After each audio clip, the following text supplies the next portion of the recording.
Imagine a world without TikTok. Shocking, isn't it? Yet, that's exactly what the US government threatened in 2023. Yes, you heard it right.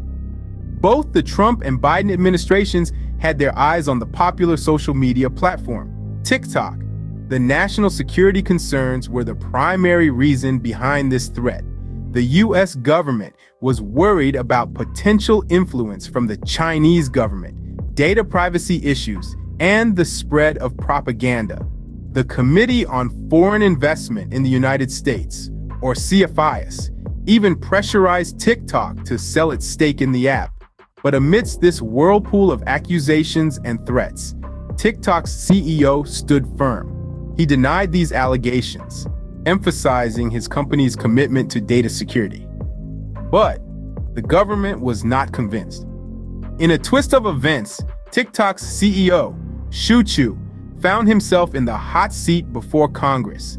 The stakes were high, and the room was buzzing with anticipation as lawmakers prepared to grill him on the myriad of concerns surrounding the popular app.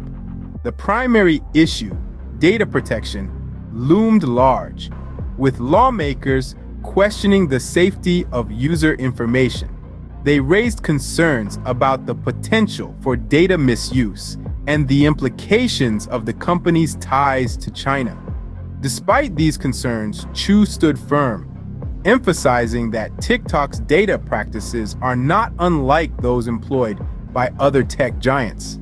He insisted that the company values user privacy and works relentlessly to safeguard it. But this argument seemed to do little to quell the skepticism in the room. The impact of TikTok on children was another hot topic. With millions of young users spending countless hours on the platform, lawmakers questioned the app's potential influence, both positive and negative. Chu was faced with the daunting task of reassuring them about the measures TikTok has in place to protect its younger audience. Throughout the testimony, Chu was criticized for his evasive responses. Some lawmakers drew comparisons to Mark Zuckerberg's past testimonies, noting similarities in their deflection tactics. The room was thick with tension as lawmakers pushed for more concrete answers. But Chu seemed to dance around the questions, maintaining a defensive stance. Despite the grilling, TikTok felt Congress was more interested in political posturing than engaging with the issues at hand. The hearing ended with many questions still unanswered, leaving a cloud of uncertainty hanging over the future of TikTok in the United States. So, what happens if the ban becomes law?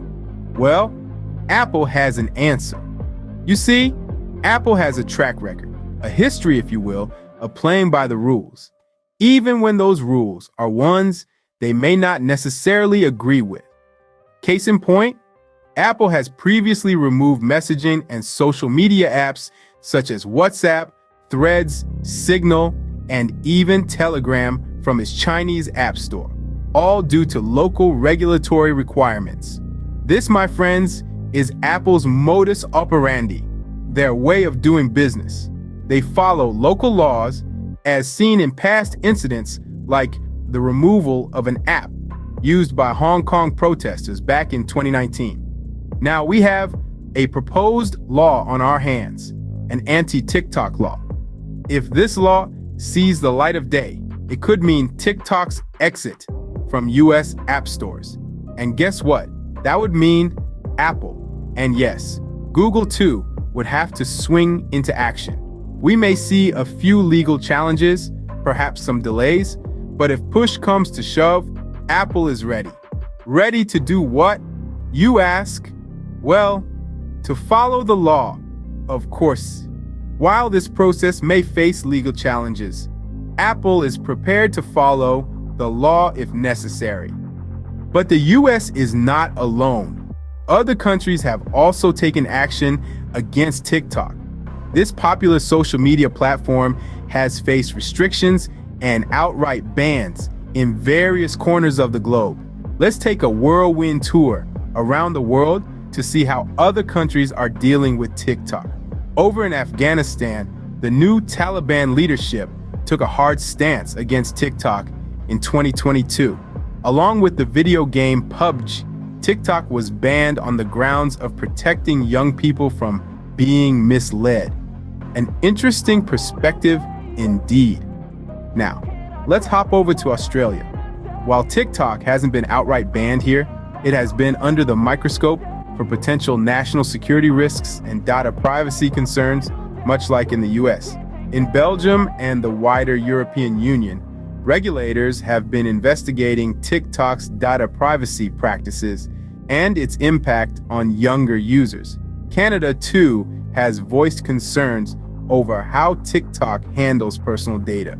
Meanwhile, in Denmark, the government has advised public sector employees to avoid using TikTok over fears of potential data leaks. In France, regulators have opened investigations into TikTok following a complaint about its data protection practices. But the most significant ban, perhaps, has been in India, where TikTok was banned due to geopolitical tensions and concerns over national security. India was one of TikTok's largest markets, with hundreds of millions of users, making this a significant blow to the platform. Around the globe, it seems, the conversation around TikTok is the same: data privacy, national security, and the protection of young users. While the future of TikTok remains uncertain, one thing is clear: this social media platform is under scrutiny like never before.